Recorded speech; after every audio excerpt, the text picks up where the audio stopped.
మనలో చాలామందికి హిప్నోసిస్ అంటే మాయాజాలం, మనసు మీద కంట్రోల్ లేదా సినిమాలో చూపించినట్టు వింత శక్తి అనిపిస్తుంది.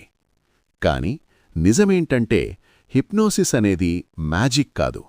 ఇది పూర్తిగా సైన్స్ ఆధారితమైన ప్రక్రియ. హిప్నోసిస్లో ఉన్న వ్యక్తి నిద్రలో ఉండడు. అతను పూర్తిగా కాన్షియస్గా ఉంటాడు, కాని చాలా డీప్ ఫోకస్లో ఉంటాడు.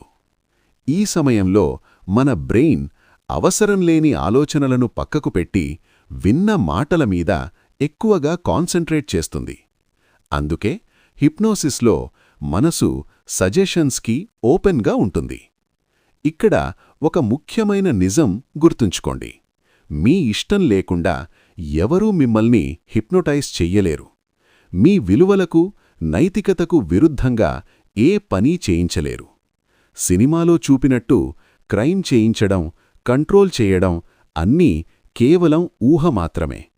నిజ జీవితంలో హిప్నోసిస్ని stress, fear, anxiety, pain control, bad habits లాంటి వాటికి ఉపయోగిస్తారు. ఇప్పుడు ఒక ప్రశ్న: ప్రపంచంలో నిజంగా హిప్నోసిస్ చేసినవాళ్లు ఉన్నారా? ఉన్నారు, మరియు వాళ్ళు చాలా ప్రసిద్ధులు. సిగ్మండ్ ఫ్రాయిడ్ మోడర్న్ సైకాలజీకి తండ్రిగా పిలువబడతాడు.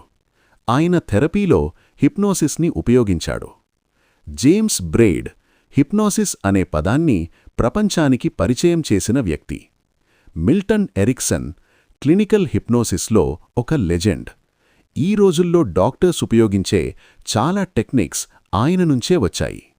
ఇంకా Darren brown, Paul మెక్కెనా లాంటివాళ్లు human mind శక్తిని ప్రపంచానికి చూపించారు. చివరిగా ఒక నిజం: హిప్నోసిస్ అంటే మనసు మీద కంట్రోల్ కాదు, మనసు మీద అవగాహన.